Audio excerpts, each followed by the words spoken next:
All right. Thank you so much. Welcome back. We got another Printavo Print Hustlers podcast. This is exciting. Wait, who's gonna do the sound the intro music? Do we have intro music? Chris? Yeah. All right. So if you guys need a solution to help improve efficiency and reduce costs in your art department, GraphX Source offers industry-leading outsourcing options for your shop. And it really becomes a part of your team. Campus Inc., you guys are at what, three artists now, more or less? 4? 5? 4. I don't know. 4+ artists helping in the art department. So when it comes to steps, mockups, creative art, order management, digitizing, customer service, there is no better solution in the industry. They got 30+ years of experience. Make sure to mention Printavo Pod 24, Printavo Pod 24, and that gets you half off your first vector, SEP, or digitizing order. Thanks, Graphic Source. Bruce, I don't know if you ever remember cleaning dirty screens, if that was part of your past or not. I'm pretty sure you just threw away the screens and got new ones, but you shouldn't spend all day cleaning dirty screens. EasyWay's line of environmentally conscious chemicals will get the job done faster, more efficiently, and will cost you a fraction of the cost per screen. At Campus Inc., we use 701 and 842. They're our favorite chemicals. And if you value a company to help you with the how-tos, best practices, and questions, EasyWay is there. Give them a go. They work with over 100 distributors, and they are the easiest way. Thanks so much, EasyWay. Multicraft Daddy. All right. Step 1, open up Instagram. Step 2, type in multicraft_daddy. And step 3, hit message. Because if you send Multicraft Daddy a message, they are sending out PMI tape every single week to people to test it and just to be an awesome distributor and partner in our industry. Multicraft screen printing and digital supplies have been supplying our industry for over 50 years with top brands at competitive pricing. You can mention the Printavo Pod and that gets you an extra 10% off your first order as well. So that's for Dave and the team over at Multicraft. I appreciate you guys' support. Great. Supercolor is the world's best heat transfer, made for screen printers by screen printers. They understand the pressures and expectations of a screen printing business. And that's why they pride themselves on being super fast and super easy. Throughout the cold holidays, we've had a lot of premium products come in.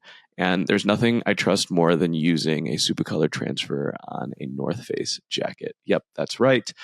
Their products are made for everything. And if you ever need help, you can reach out to them because they answer super quickly and they're fantastic. So experience them for yourself. Use promo code Printavo15. Get 15% off your first order. Thanks so much, Supercolor.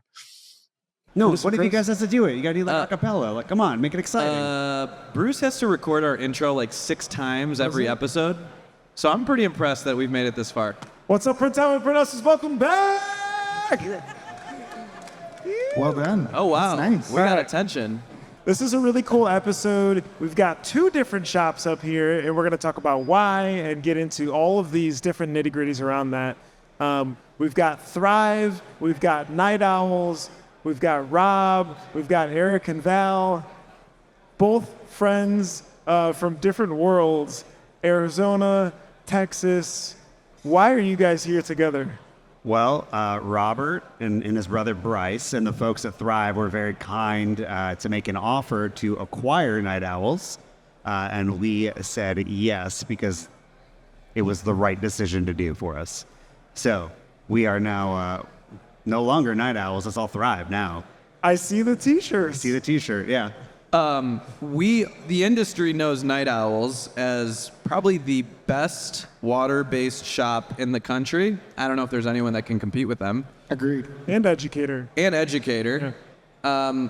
Thrive, Rob, what did you see in Night Owls that you're like, we want to acquire this business? And on the podcast, we talk about, shops that are getting acquired and things like that. We obviously seen what our good friend has done at Printavo.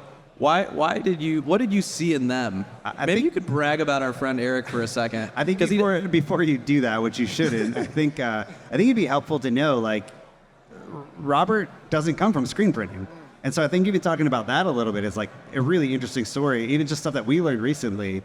I think you should start there and then All go right, into fair that. enough. Yeah. I mean, it's a great question. Our family, we own 7 different companies in 5 different industries, and we are just business people. We love giving people a platform to really take their skills, which I'll get into in the answer of your question, and just thrive and flourish and take off. And so we did. You're right. We own a golf course. We have restaurants, car washes, gas stations, an exotic car rental company, and in it we had started another business helping athletes and coaches get swag and fundraise because coaches spend way too much time doing that. And through that, we realized screen print industry is huge, and if we got into manufacturing our own stuff, that led into other things. And so we started a contract screen printing business back in 2019, and that evolved, and we had some really good talent that wasn't going to scale outside of themselves, and that was not what we wanted to do. We want to grow and help people get jobs and help other, just different people flourish. And so through that process, we had to try to find talent that really wanted to work and train other people. Again, back to your question, the thing that attracted us the most to Night Owls, number one, you're right, they're the best water-based screen print shop. If they're not, there's nobody better than them. Secondly, they're incredibly humble people who just want to teach people. They want to help other people. They want to take their knowledge that they have and they want to give it to other people. And we're the same way, just from the business side of things. So we really want to encourage other people. We really want to help other people take where they're at and grow that to another level. So we have had almost no talent in terms of teaching others. And so to find a group of people with Danny Gruninger and Tim Cantu and these two up here, it's amazing. And so when with Rock and Ross and Ryan and their help, because I've been talking to them a lot about this, trying to find the right spot for us to bring somebody in, it was very apparent from the beginning that this was exactly what we've been looking for 3 years. Okay, so when you find, I think what's fascinating is, you can build something or you can buy something. When you're going out to buy something, you know what you want, sort of. How do you start valuing a company, right? Like you come from the business side of things, like how do you put a price tag? And I know you can't talk about some things, right? But this is a question that we all face because that's like an exit strategy for us. How do you start valuing a business? And I think in our industry, it's interesting too, because it's like most shop owners are going to be like Val and I. It's like, we got into this because like we liked arts and crafts, right? Like we started with a Hobby Lobby kit. It's nothing that's original or unique, but it's the truth to most screen printing shops. Most folks are not necessarily coming in with a business plan or an exit strategy. 20 years in, we don't have an exit strategy. We just like printing. That's what we want to do.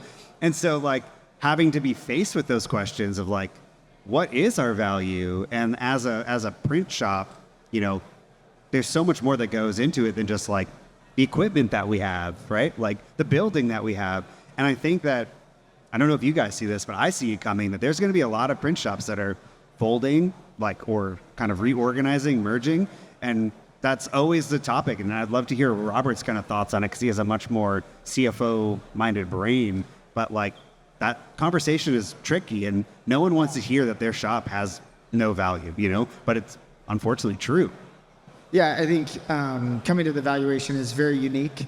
And I think a lot of it has to do with where the other shop is or the other business is and where you are and what different values you can draw from them. Something that Eric and Val did very well is they hired a lot of people in the areas they weren't good at, which helped us understand their value. So they obviously know the printing aspect, but they had Jeffrey Paul, and they have a really good controller in Christy, who really can help us gain the information about their business that maybe they can't answer. And so the way we kind of start to value it is, number one, how can it aid where we're trying to go? So if they can bring in machinery, okay, that's great. Their customer list. What does their customer list look like? Is it Houston-based? Is it nationally based? Is it in the same industries? Is it in different industries? And each of those bring in different values to us. And so if you're looking to grow in the exact same industry you're in, that's going to provide different things. Their industry is completely different than ours. That's what we wanted. We wanted somebody who has talent and can help us grow our talent, so train our staff, bring in new talent, et cetera, But also, Thrive's goal is to be pretty wide. And so with D2C, D2B, contract, plastisol, water-based, digital, everything, fulfillment, automations, etc. We needed talent in this industry, in this area, really badly. So it provided great value for us. Can I push even further on that in that, like, do you think about when buying another shop, and again, I like the thought of, because we were just talking about this organic growth versus growth by acquisition, is it, okay, I would pay X dollars above profit, or I would pay, depending on maybe what the owner wants to do, right? Obviously, you guys are very bought in, so that makes sense. Is it like calculating an earnout for retention? That's a big concern around a customer list, is very attached to the previous owner. How does that conversion work? Like, how do you put all, or what are those couple characteristics to add up to an actual number look like? Yeah, I think that it again kind of goes back to the last answer, which would be what is the value to the two brands that are having this conversation. So an earnout structure is a great way for security on both sides. It's a great way for somebody who has a customer group that they can help transition and show value. If they don't have that ability, then an earnout probably isn't a great option. And so more other different ways you're going to evaluate are really what you're going to look for. So when you say the word earnout, what you're essentially saying is Val and Eric are going to bring their customers over to Thrive, and you're going to expect them to help retain those customers. And so they're incentivized to say, hey, we need to keep all of our customers, otherwise this ain't going to work. Because if those customers leave tomorrow, this doesn't do anything for you. And so, yeah. That would be one of the values, right? And so obviously each shop has different relationships with their customer base. If they're really individually connected and you're older in life, then that might not have as much value as if you're 20 years old and have 50 customers who are all your best friends. They're going to provide different values. I think what's cool about Nite Owls is they embed themselves into their customers' supply chain. So, not just as a water-based printer, but they're also doing fulfillment, right? And so they're a solution. And when you become a solution for your clients, that's how your customers get really sticky and they don't leave, because it takes a lot to offboard them, right? And so did you value the stickiness of their customers, how long their customers have been buying from them, those kind of things?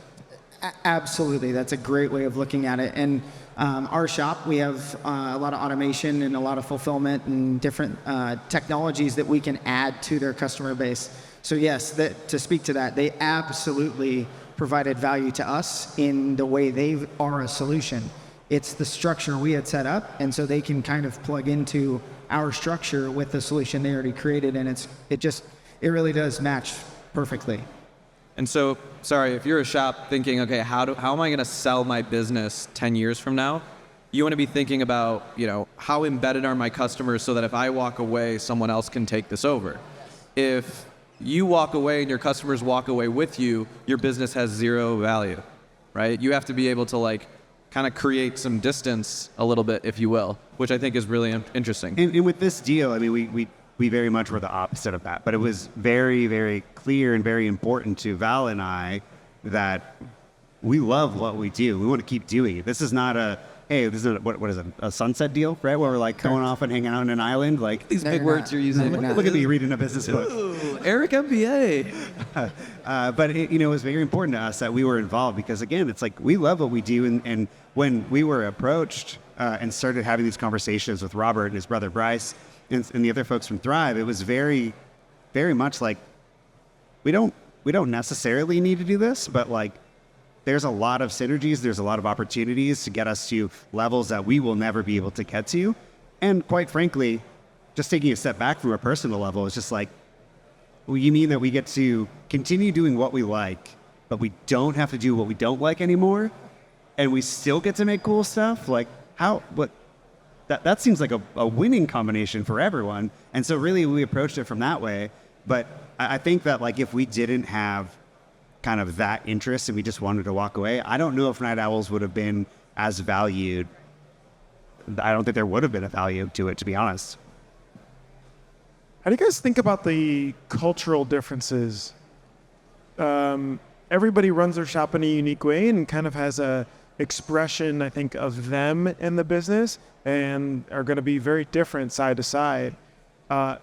Bringing teams together, what do you think are like the tactical? It's like, all right, yeah, we'll all go get lunch together and stuff, but okay, now what? I mean, I would say, first off, one of the things we look for in the people we're trying to work with is humility. And if you don't have a humility that you can listen to other people and take their advice and fight back, but continue to work together, it's never going to work.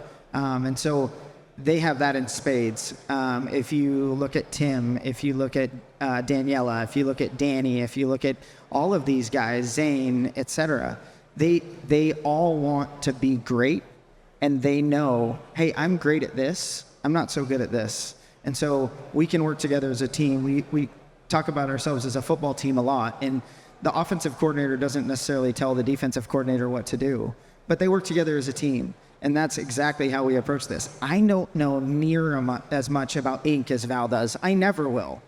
So why would I go tell her how to do it? But if she can provide that knowledge and help our team, well, now there's great culture here.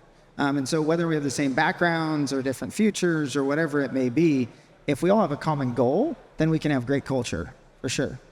Eric, can you just start using football analogies too? You're a big football guy. I've made this He joke loves many that times. analogy. He loves When that it comes analogy. to sports, it's just glazed over, like okay, sure. The ball, what are Yeah. we, where am I standing?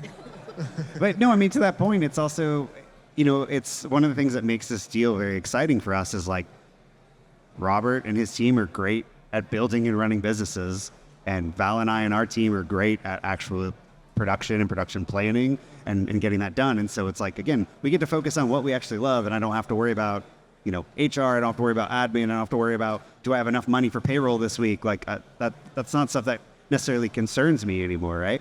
So I get to focus and grow the skill set that I already feel I'm good at, and it makes it very easy to come in with a team because it's like, we know what we're doing, we have kind of the background to back it up, and we can get buy-in pretty quickly because we can show people this is not scary, it's going to be different, but we're going to work on this together. And I think that it will be a lot easier than we hope.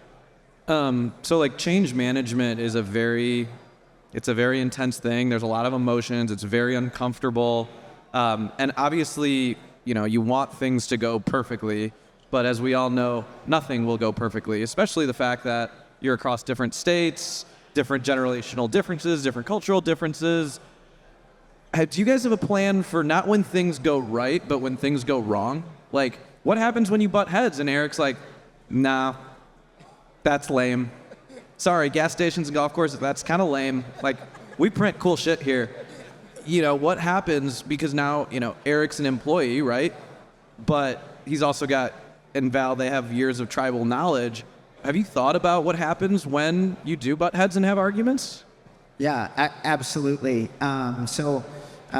EOS, traction, there's some really great structures you can put in place to solve for some of those things. Obviously, you're not going to solve for everything, but you have people in place that make those final says. And so I'm not that person on every decision. Eric's not going to be that person on every decision. There's one guy who's going to do it more than everybody else, and he's not up here. But the reality is there's going to be times that person looks at us and says, okay, you got to make the call. We just recently had a huge disagreement in our shop about what manufacturer we were going to work with on a topic. And I ended up making the final call. And not everybody was on board with it. But the reality is you don't have to agree, but you do have to get on board with it. That's interesting. Justin Lawrence was talking about us as, what is it? Commit to disagree. Right? What is the term that you guys use in the shop? I disagree, but I comply. I disagree. And so you might not agree with the decision, but you're going to commit to it, and you're not going to fight it. And Bruce has been trying to finish Traction for the last 3 years. It's a great book. Still on his. Have you finished it? I'm 80%. I got the gist. But even with that, like, if I can speak to something like I'm excited about, it's like we were never good on the admin side, and like even implementing a system like EOS from Traction. It's always something that's like, wow, that sounds amazing, but like, who's going to do it? Like, who's going to lead that charge? I don't have the capacity to do it. And so now I'm joining an organization that is run that way. And so it's like, oh, great. Like, we now have a framework to operate within. Like, now we can like actually understand some of these things, have people work with us to train us, and help us grow the business even more, because now there is structure. And at Night Owls, that was something we were always missing. We built it all just by like doing the work. And although that's great and it works, when you get to a certain size, which is what happened to us, and you don't have those foundational things, you start to see the cracks, you start to see where things are falling apart, and it's very hard to go course correct that, if that makes sense. How many of you guys out there run traction in your business? Just show of hands real quick. So like probably maybe a couple percent or so. I find this is such an interesting concept, and I'm curious if you run it in all of your businesses or just Thrive. And I think when Printavo got to about 3 million in revenue or so, things started to get a little loosey-goosey, right? It was like, where is the ship pointing? Is the whole team aligned and going the same route? What are the things that we're tracking at a high level? And then what matters to the different departments, and how do we really execute? It almost felt like we were just doing tasks just to finish the week. Is that kind of why you implemented traction, or like, were you always doing that? And then also, is that the same with the other businesses too? Yeah, great question. So you absolutely can run without it. You just better have an idea of the tools and the things that it points to, and know those and all be aligned to them. If you're not, that's where it really helps you. So in our other businesses, yeah, we absolutely use it. It's a top-down system for us, and it really helps us. We have global employees, like a chief sales officer and a chief operations officer, and helping them plug into those other businesses, it's necessary. They can now look into what we call 90, or that's what it's called, 90, and they can see what other people are working on and where we're at, what our issues are, what the to-dos are for the week, et cetera.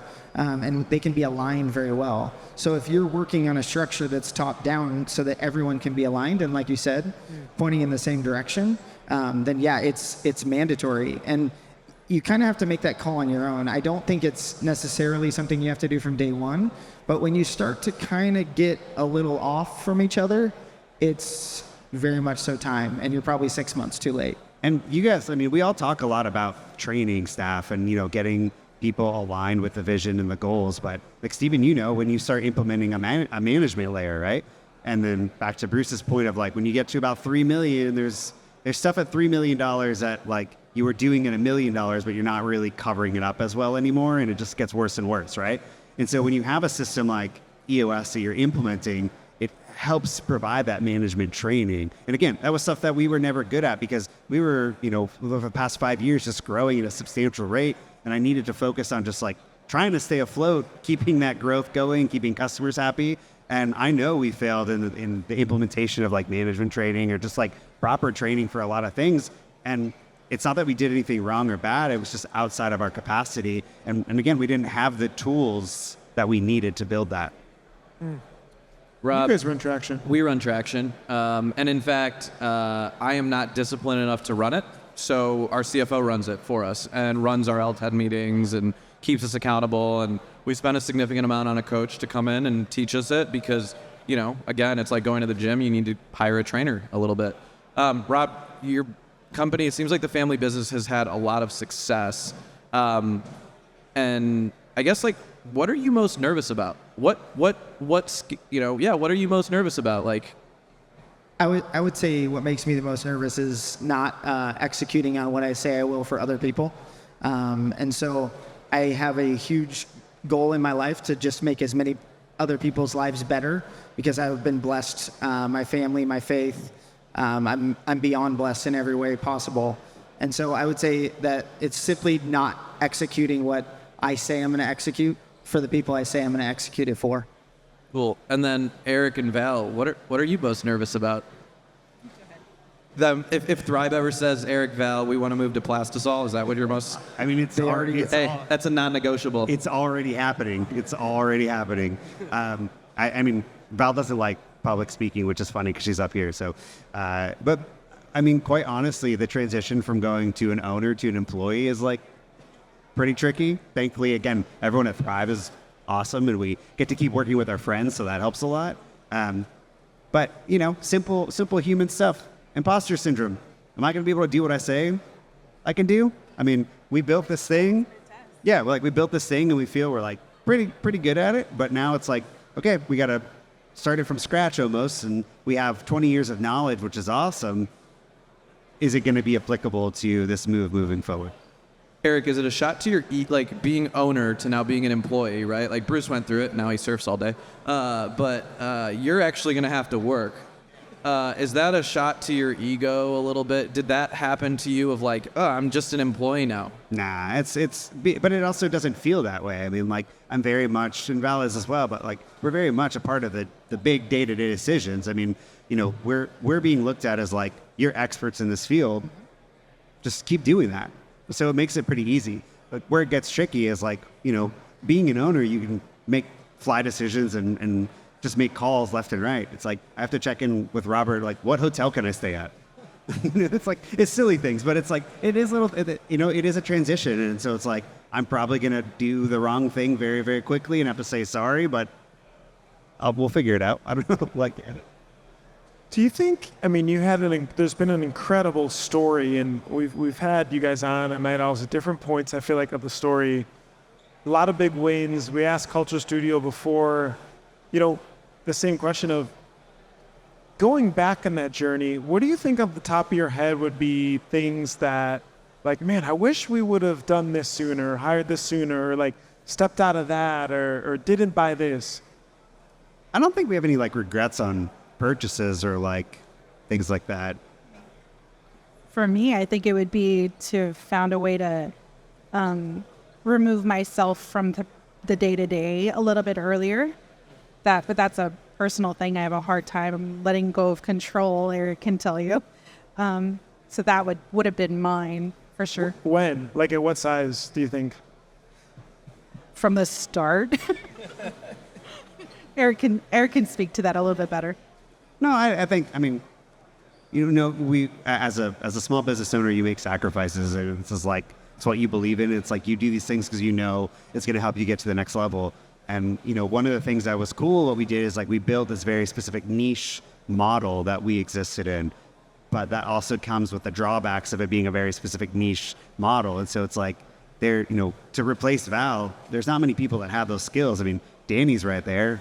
Danny, you know, was a mentor to us, and now is like, we work side by side with him, but it's because we respect each other. We respect kind of like the art of screen printing. And so it's like, how do you remove yourself when you're literally like the only person that can do this to the expectations of your customers? So like, that's like kind of complicated. We mentioned it before, but it's like, there was a lot of milestone structure things that we missed that I think kind of proved to be a hindrance later on that we had to like kind of go back. Of that? Say that again? What's a couple examples of that? I mean, I think it took us a long time to sort of get our management team together. You know, you guys talk about it all the time with people, but it's like you can't do everything yourself. And when you do that, like things are getting missed, things are going wrong because you're taking on all that responsibility yourself.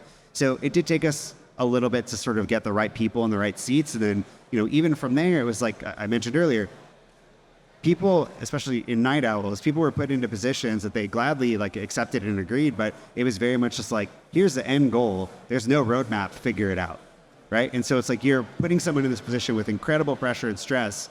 There's never an expectation of us like it's going to go right all the time, but it's still, when you're putting someone in that position, it can be uncomfortable when it's like, I don't know what the right decision is. And as owners, we may not know what the right decisions are, but we're also trying to delegate some of the tasks for someone else to figure it out while we focus on other things. Was there a size thing that when that hit that you feel like looking back, it should have been, okay, at 15, you know, that should have been in place?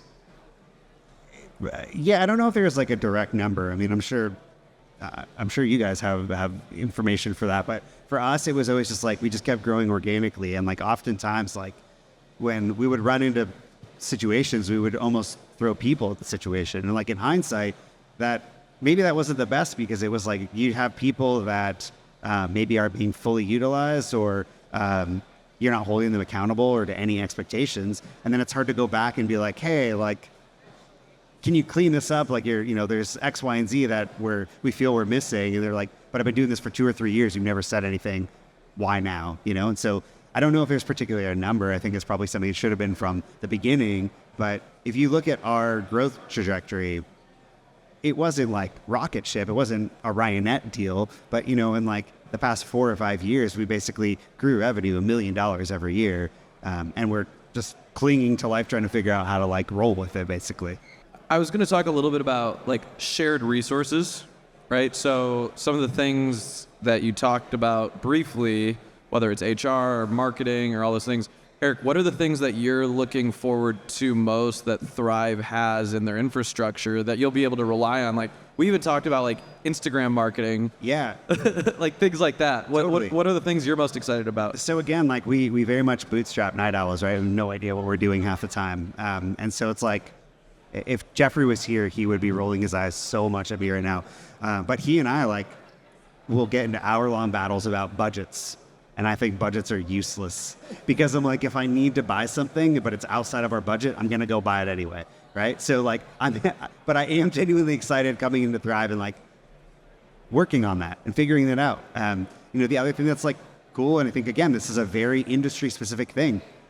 Even though we feel we put out a top of the line product that like most other print shops can't touch, won't touch, the amount of customers and clients that we lose over price is still there. No matter how good you are at what you do, there's always going to be people there that are like very price driven. That's all they want.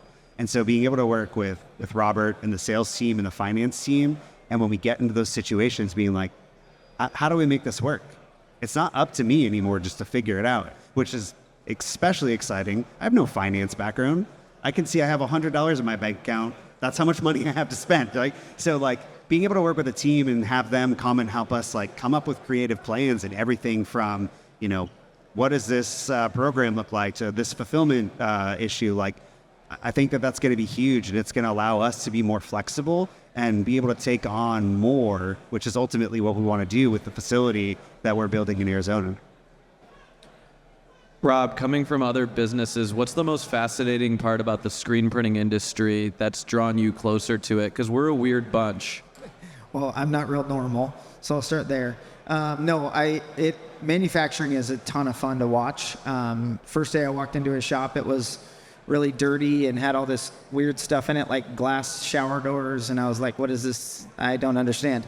But no, it's been really cool to just watch the evolution of the industry that I've only been in it for 4 years, but seeing like what Rock is putting together with the Now, watching just different evolutions with like TagBot and different cool things that you can do to make something faster and different is a ton of fun.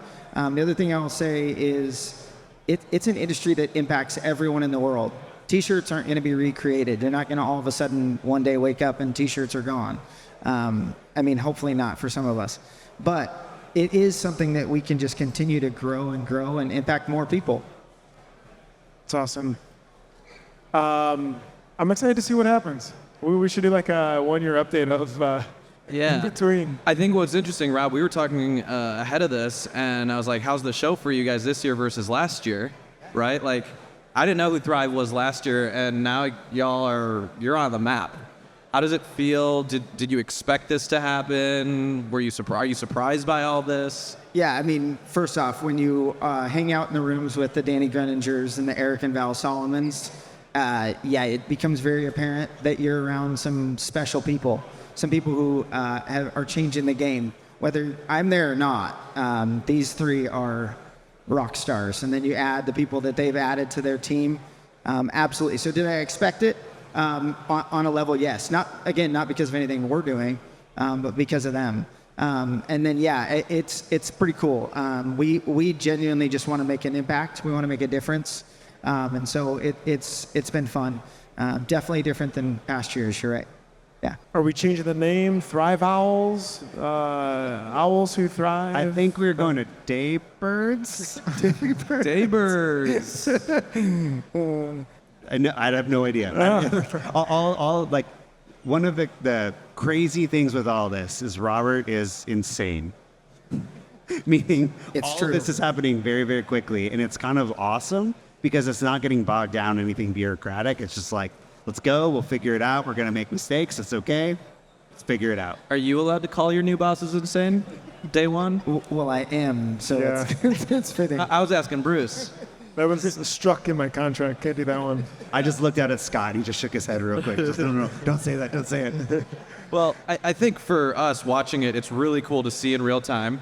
I hope you guys can keep the bit of Night Owls. Like, I think what they've built, their brand is super rad. So if the nighttime crew can be called the Night Owls there, we're really, really excited to see what y'all are gonna do, and hopefully we can keep watching from the sidelines and rooting, cheering for y'all. Yeah, we appreciate you guys joining on. Thanks. And I will say, thank like, with both of you, too, like, from our perspective, right? Like, being able to have both of you on my phone to call on these situations, right? Like, this is kind of I don't want to say unique situation. Businesses get bought all the time, but, like, in this industry, it's not, I don't know, it's not like a common thing, right? And so, like, who do we talk to? It's like, I could talk to Jeffrey, and Jeffrey's going to give me a dissertation on, small business that I don't need or want. So, like, who else could I talk to? And again, many people, like, I don't know many people that have been through this stuff. So, like, thank you guys. And, it's awesome being able to talk with you about it. Awesome. Thank you guys so much for listening to this episode of the Printhouse Podcast. Appreciate Made Labs for hosting, Rock for hosting, and we'll see everybody at the concert later. Thanks so much for listening. Hopefully that was informative. Don't forget to subscribe. Don't forget to like. Don't forget to hit the bell for notifications if you enjoyed this video. If you enjoy all the stuff we're putting out, it's really helpful. We love to just be able to see it. That means that we're doing a good job. To subscribe, hit the bell for notifications, and hit the like button. And I'll see you in the next episode. Bye.